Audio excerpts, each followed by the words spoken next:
Hi అండి, welcome to నీరు vlogs. నిన్న వీడియో పెట్టాను కదండి, అన్నవరం వరకు చూసామని చెప్పేసి. ఇంకా అన్నవరం నుంచి పిఠాపురం వెళ్ళామని చెప్పాం కదా. ఇంకా నైట్ రూమ్ తీసుకున్నాము. ఇంకా ఎర్లీ మార్నింగ్ ఫ్రెష్ అప్ అయిపోయి ఇంకా రూమ్ ఆపోజిట్లోనే కుకుటేశ్వర ఆలయం ఉంది. ఇక అక్కడికైతే వెళ్ళాము. టెంపుల్ అయితే చాలా ఓల్డ్ది, ఇంకా చాలా పెద్ద టెంపుల్. కొన్ని కొన్ని చోట్ల అయితే వీడియో తీసుకొని ఇవ్వలేదు, కుదిరినంత వరకు అయితే వీడియో తీశాను. ఇదిగోండి, ఇట్లా పైకి వెళ్తే సరస్వతి దేవి అమ్మవారు ఉంటారు. స్వయంభు విగ్రహాలను అయితే వీడియో తీసుకొని ఇవ్వట్లేదండి. సో ఇంకా చిన్నగా పైకి వెళ్ళాము. పైన ఇక హోమాలు జరిగి ఉన్నాయి. అక్కడ వెచ్చగా ఉంటుంది కదా, ఈ చల్లదనానికి కుక్కల హోమంలో అట్లా పడుకుంటున్నాయి లోపల వెచ్చదనం కోసం అని చెప్పేసి. ఇంకా హోమంలో అయ్యే దండం పెట్టుకొని ఇంకా అక్కడి నుంచి సరస్వతిదేవి అమ్మవారి దగ్గరికి అయితే వెళ్ళాము. అక్కడ వీడియో అయితే తీయలేదు మమ్మల్ని.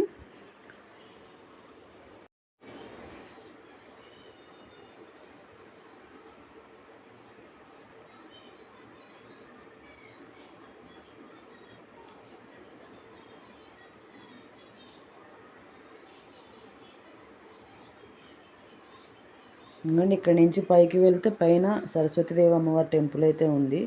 స్వయంభూ విగ్రహాలని వీడియో తీయనివ్వరట, తీయకూడదట మనం కూడా. ఇంకా అక్కడ అయిపోయిన తర్వాత టెంపుల్ దగ్గరికి వచ్చేసాం. ఇదిగోండి కోనేరు, కుకుటేశ్వర స్వామి కొలువై ఉన్న స్థానము. ఇది పంబా నది అట. మాకు వివరం తెలియదండి, చెప్పేవాళ్ళు కూడా దొరకలేదు. వేరే వాళ్ళని అడిగాం కానీ తెలీదు అన్నారు. సో ఇంకా నదిలో కొంచెం అంటే మార్నింగే అనుకున్నాము వచ్చి స్నానాలు చేసేద్దాం నదిలో అని చెప్పేసి అనుకున్నాం, కానీ ఎవరం కదలలేదు, కుదరలేదు. ఇంక అందుకని చెప్పేసి ఇక నీళ్ళైతే చల్లుకున్నాము. ఇక చూడండి, పెద్ద కోనేరు. అదిగోండి అక్కడ రాక్షసుడు, శివుడు, విష్ణువు అందరు కూర్చొని ఉన్నారు అక్కడ. సో చాలా బాగుంది, చాలా పీస్ఫుల్గా ఉంది. ఈ కోనేరు దగ్గర నుంచి గుళ్ళోకి రాజమార్గం అయితే ఉందట. మొత్తం వివరంగా నేను వీడియో తీశాను.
ఇంకా టెంపుల్ అంతా చూసుకొని ఇంకా టిఫిన్ చేయడానికి అయితే ఇంకా అందరం వెళ్ళాము. టెంపుల్లో పులిహోర పెట్టారు, ఆవు పిండి పులిహోర పెట్టారు, చాలా టేస్టీగా ఉంది. ఇంకా టిఫిన్ చేయడానికి చెప్పాను, నిన్నటి వీడియోలో చెప్పాను కదా కాఫీ చాలా బాగుంటుందని, అక్కడికే వెళ్ళాము. ఇంకా అక్కడ టిఫిన్ కూడా చేసేసి రూమ్కి వచ్చేసి అన్నీ సర్దేసుకొని రూమ్ వెకేట్ చేసేసి ఇంకా చిన్నగా స్టార్ట్ అయ్యాము. స్టార్ట్ అవుతా మధ్యలో ఉన్న చూసుకుంటా వెళ్తున్నాం. ఇది గోపాల్ బాబా ఆశ్రమం అన్నమాట, చాలా పెద్దది. ఇవన్నీ 1 బై 1 చూసుకుంటూ వెళ్తున్నాము చిన్నగా. మేము ఇంకా వెళ్ళాల్సింది మాత్రం దారాపల్లి. సో బండి మాట్లాడేసుకున్నాము డైరెక్ట్గా. ఇంకా వెళ్తూ మధ్యలో ఆగి ఇవన్నీ చూసుకుంటూ అయితే వెళ్తున్నాము. చాలా బాగుంది ఆశ్రమం మాత్రం. ఆయన వాడిన వస్తువులు అవన్నీ కూడా, ఆయన విగ్రహం అయితే నిజంగా మనిషి కూర్చొని ఉన్నాడా అన్నట్టు అనిపించింది అసలు. ఇక్కడ చాలా పీస్ఫుల్గా ఉందండి. ఇంకా ఆల్రెడీ వర్షం పడతా ఉంటే ఇంకా చల్లటి గాలి అయితే వస్తూ ఉంది, చాలా బాగుంది. ఇంకా అదిగోండి ఈయనే నిజంగా మనిషి అక్కడ కూర్చొని ఉన్నాడా అన్నట్టుగా అనిపిస్తుంది. ఆయన వాడిన వస్తువులు, ఆయన సమాధి అన్నీ కూడా లోపల ఉన్నాయి. అని ఆయన సమాధిని అయితే వీడియో తీసుకొని ఇవ్వలేదు. ఇంకా నెక్స్ట్ వచ్చేసి అటు నుంచి ఇంకా కుంతీదేవి కృష్ణుడి కోసం ప్రార్థన చేసిన టెంపుల్కి అయితే వెళ్ళాము. కుంతీదేవి 5 చోట్ల అయితే ఆయన కోసం ప్రార్థన చేసిందట. ఇదొక ప్లేస్ అట. అవన్నీ డీటెయిల్స్ కూడా అక్కడ ఉన్నాయి. టెంపుల్ అయితే చాలా బాగుంది లోపల, అసలుకి పాత గుడి అది కూడా. ఇంకా లోపల అయితే కన్నయ్య దగ్గర అయితే వీడియో అయితే తీసుకొని ఇవ్వలేదండి. ఇంకా చుట్టూ గుడిని తీసుకున్నాము అంతవరకే. కన్నయ్యని చిన్నగా తీసాను కానీ అంత క్లారిటీగా అయితే కనిపించట్లేదు. చాలా బాగుంది, గుడిలో మాత్రం చాలా ప్రశాంతంగా ఉంది.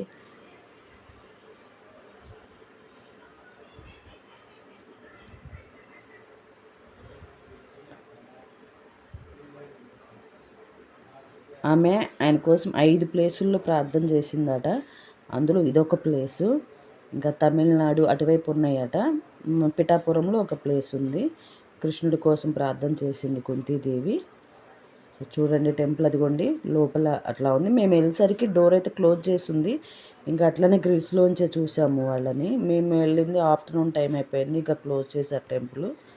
ఇంకా అట్లా చూసాము. లోపలికి ఉన్నారు చూడండి కన్నయ్య. ఆయన పక్కన అటు ఇటు ఉన్నారు అమ్మవార్లు. ఇంకా నెక్స్ట్ వచ్చేసి ఇక్కడ ఇంకొక ఆశ్రమం ఉంది, అక్కడికి వెళ్ళాము. పేరైతే నాకు ఐడియా లేదు. ఇంకా అక్కడికి వెళ్ళాము. అక్కడ కొబ్బరికాయలు మొక్కుకొని కడతారట. అది కడితే కంపల్సరీగా జరుగుతుందట. అందరు కడుతుంటే ఇంకా సరేనని చెప్పేసి ఇంకా నేను కూడా నా పిల్లల కోసమని కట్టాను. ఇంకా నెక్స్ట్ తొలి తిరుపతి అటండి, అక్కడికి తీసుకెళ్ళారు. అది వచ్చేసి 9000 సంవత్సరాల చరిత్ర అయితే ఉందట. ఫస్ట్ వెంకన్న అక్కడే వెలిశాడు అనేసి అంటున్నారు. కానీ టెంపుల్ చాలా బాగుంది. మేము వెళ్ళేసరికి అప్పుడే క్లోజ్ చేస్తున్నారు టెంపుల్. ఇక గబగబా వెళ్ళాము. వెంకన్న దర్శనం అయితే అయింది మాకు. చాలా బాగున్నాడు, ఫస్ట్ అక్కడే వెలిశారని చెప్పేసి అంటున్నారు. టెంపుల్ అయితే చాలా బాగుందండి, చాలా పాత గుడి కూడా. ఇంకా మేము గుడి అంతా చూసుకుని ఇంకా మేము అది మధ్యాహ్నం టైం లంచ్ టైం అయింది. ఇంకా అక్కడే భోజనాలు పెడుతున్నారు, అన్నదానం చేస్తున్నారు. సో ఇంకా అక్కడికి వెళ్ళి మేమందరం కూడా కూర్చొని ఇంకా వెయిట్ చేసాం. అన్నం అయిపోయింది, మళ్ళీ వండుతున్నారు. సో ఇంకా మేము వెయిట్ చేస్తూ ఉన్నాము. అన్నం అయితే అయిపోయింది, ఇంకా అన్నం కూడా తినేసాము, అక్కడే భోజనం కూడా అయిపోయింది. పులిహోర, రైసు, సాంబార్ అయితే వేశారు, చాలా టేస్టీగా ఉంది. ఇంకా వెనక్కి వచ్చాము హ్యాండ్స్ వాష్ చేసుకోవడం కోసమని. ఇక్కడ బాగుంది, బొటనవేలు బావట, చాలా మహిమగల బావట అండి. ఇక్కడ నీళ్లు తాగి ఎవరైనా ఏ కోరికైనా కోరుకుంటే తప్పకుండా తీరుతుందంట. బావి కూడా చాలా పాత బావి, నీళ్లు కూడా చాలా తీయగా ఉన్నాయండి, బాగున్నాయి. పక్కన డబ్బా పెట్టారు, ఇంకా ఆ డబ్బాతో ముంచుకొని నీళ్ళు అయితే తాగాము. నేను కూడా తాగాను. ఇంకా మనకు ఉంటుందండి, పిల్లల కోసమే దండం పెట్టుకున్నాను. ఇంకా అన్నీ చూసుకొని ఇంకా మేమైతే దారాపల్లికి స్టార్ట్ అయ్యాము. ఇక్కడి నుంచి మా అసలు ప్రయాణం అయితే స్టార్ట్ అవుతుంది. ఇది ఫుల్ వీడియో వచ్చేసి నేను రేపు పోస్ట్ చేస్తాను. నాకు తెలియకుండా సాగిన నా ప్రయాణము దారాపల్లి. ఈ వీడియో కనుక మీకు నచ్చితే ప్లీజ్ అండి లైక్ చేసి సబ్స్క్రైబ్ చేసుకోండి. రేపటి వీడియో కోసం వెయిట్ చేయండి.